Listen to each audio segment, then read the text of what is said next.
देख ऐसे रहे हो ना जैसे आज पहली क्लास है, कुछ नहीं याद है, एक कान से सुनो दूसरे कान से निकालो। इतनी मोटिवेशन का ना मतलब सर टकरा रहा हूँ मैं दीवार पे, कोई फायदा है नहीं। शक्ल से देख रहे हो कि क्या है, मतलब जैसे सेकंड के बच्चों को मैं 10वीं का पढ़ा रहा हूँ, नहीं पढ़ा था net factor income from abroad. थोड़ा सीरियस हो जाओ यार, मतलब ऐसे ऐसे तुझे देख, एटलीस्ट इतना ही बोलो सर सुना है, याद नहीं है क्या है लेकिन सुना है, इतना तो बोलो।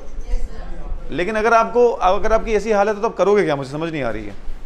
मैं आपको आईएएस बनाने के सपने देख रहा हूँ, आपके तो यहाँ पर 12वीं पास करने की हालत नहीं है। एक तरफ से हंसने की बात है लेकिन एक तरफ से रोने की बात भी आप लोगों के लिए। मतलब आप इसको कॉलेज समझ रहे हो, ये कॉलेज नहीं है। आप आ रहे हो, आराम से मस्ती कर रहे हो, मस्त मैगियाँ बनवा रहे हो, खा रहे हो, फिर बाहर पार्क में बैठ रहे हो, फिर तफरी मार रहे हो। वो सब चीज़ें ठीक हैं अगर आपका जो मेन पर्पज़ है यहाँ आने का वो सॉल्व हो जाए, तब सही है वो। अदरवाइज तो आप तफरी मारने आए हो। मतलब पीछे के कंसेप्ट कनेक्ट नहीं करोगे तो मैं कैसे आगे समझाऊंगा। और पीछे के कंसेप्ट में बार बार पढ़ा रहा हूँ, कम से कम रिवाइज करके ही आ जाओ, इतना ही करना है आपने। आपको क्या लगता है 1 साल बाद आप कहाँ स्टैंड कर रहे होगे? सोचा है तो इस बारे में कि 1 साल बाद ऐसे ही बैठे होगे, यही कोरा कागज़? 2 मिनट के लिए अगर नौकरी नहीं भी लगती, कम से कम इतना तो होना चाहिए ना कि कुछ पढ़ा है, पूछो हमसे। एटलीस्ट इतना तो समझो कि यार अगर मुझसे कुछ नहीं हो पाएगा तो मैं पढ़ाने ही चला जाऊँगा, बच्चों को ट्यूशन ही पढ़ा लूँगा, उसके लायक तो होने चाहिए। और अगर आप कुछ भी करो, अगर उस सेक्टर में आप बेस्ट हो तो आप अच्छा कमा सकते हो।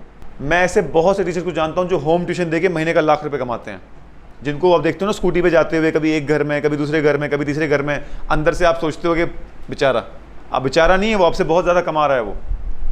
अगर अच्छे टीचर हो तो मिनिमम से मिनिमम घर में ट्यूशनें पढ़ा के पैसे कमा लोगे। यहाँ आप आ रहे हो जैसे आपके सर के ऊपर से बात जा रही है। और कॉमर्स के कितनी ट्यूटोरियल हैं, इकोनॉमी है ना ये, कॉमर्स में बहुत सबसे प्रॉब्लम ज़्यादा, आपको सबसे ज़्यादा प्रॉब्लम इकोनॉमी में है। तो आपको क्या लगता है और कितने लोग होंगे ऐसे जिनको इकोनॉमी में प्रॉब्लम है? थोड़ा सीरियस हो जाओ यार अपनी लाइफ को लेकर, मतलब ऐसे नहीं चलेगा काम। मजाकबाजी अपनी जगह, आना जाना अपनी जगह, त्यौहार अपनी जगह, और जेकेएसएसबी की जुल्म अपनी जगह।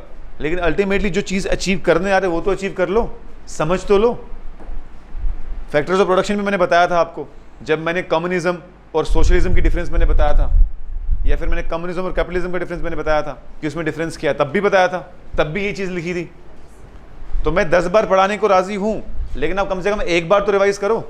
बात समझ में आ रही है? सरकारी नौकरी की तलाश में एक सबसे बड़ा प्रॉब्लम पता है क्या है? जो इंसान किसी और चीज़ में अच्छा होता है ना, वो भी नहीं कर पाता है। इसीलिए मैं आपको बोल रहा हूँ ना, आप में जिसको इंटरेस्ट नहीं आ रहा मत करो टाइम वेस्ट, वो चीज़ करो जिसमें इंटरेस्ट है। ज़रूरी है कि हर इंसान सरकारी नौकर होना चाहिए।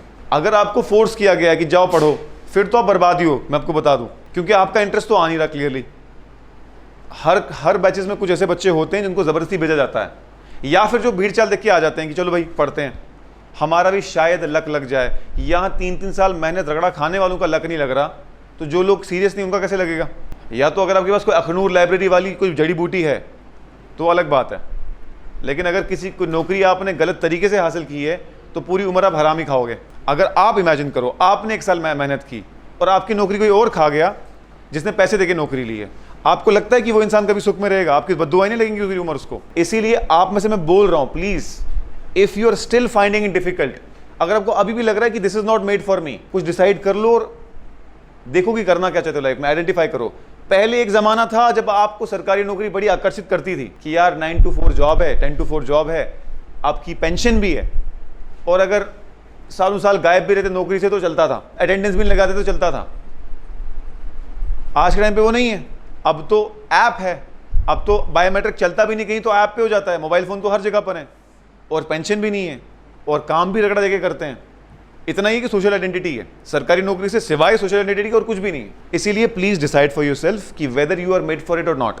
12 घंटे की मेहनत करने को राजी नहीं हो दिन में, या एटलीस्ट 7-8 घंटे की क्लास के टाइम के साथ, in addition to class time 3-4-5 घंटे एक्स्ट्रा घर में पढ़ना पड़ेगा आपको। अगर इतना करने के लिए राजी नहीं हो आप, तो फिर देखो आप किस में इंटरेस्टेड हो। जरूरी नहीं कि आप हर इंसान को सरकारी नौकरी ही लेनी है। 0.01% सिलेक्शन रेट है अक्सर एग्जामों में, तो क्यों टाइम वेस्ट करना है? देखो तो सही, कुछ और करो। गवर्नमेंट की इतनी स्कीम्स हैं अभी जिसमें आप एंटरप्रेन्योर वेंचर कर सकते हो। तो इसीलिए अननेसेसरीली जो चीज़ आपको समझ में नहीं आ रही या फिर इंटरेस्ट नहीं आ रहा, समझ में आने के लिए बात नहीं है, समझ तो आ ही जाएगी। बात कितना ही होता है कि आपने दिमाग को कितना खोला हुआ है। अगर आपके दिमाग में कुछ और चीज़ है, ऑल्टरनेट करियर है, कोई फॉरेन पढ़ने जाना चाहता है, कोई बिजनेस करना चाहता है, इंपोर्ट एक्सपोर्ट करना चाहता है, ऐसी चीजें हम इमेजिन भी नहीं करते क्योंकि हमारे यहाँ एक्सपोजर नहीं है। जम्मू कश्मीर में आपको हार्डली ऐसा कोई बंदा मिलेगा जो इंपोर्ट एक्सपोर्ट कर रहा होगा।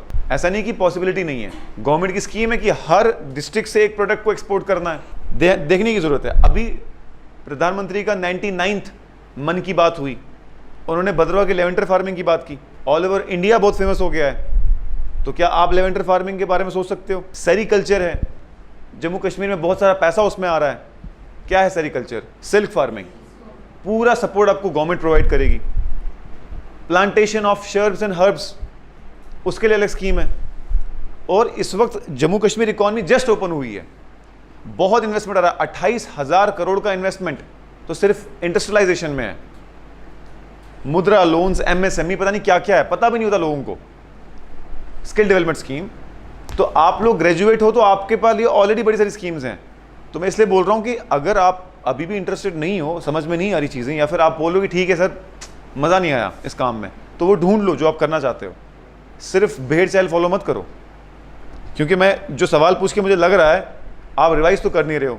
रिवाइज नहीं कर रहे हो इसका मतलब आपको इंटरेस्ट नहीं आ रहा घर जाके पढ़ने का। और कॉम्पिटिटिव एग्जाम इज लाइक आर या पार, या तो आप पूरे मन के साथ एंटर करो कि हाँ हम अगले 3-4 महीने डेडिकेट करेंगे, या तो आप आओ ही मत, मतलब ही नहीं बनता। 5 साल रगड़ा खाने वाला फील ही नहीं है ये। 1 साल मेहनत करो, पूरा एफर्ट डालो, 100% दे दो अपना, उसके बाद अगर रिजल्ट्स नहीं मिलते तो अलग बात है। लेकिन अगर आप नहीं आ रहे हो अब उस नीयत से कि 1 साल मेहनत करनी है, फिर कुछ और करो, देखो कुछ अच्छा अपने इंटरेस्ट के हिसाब से।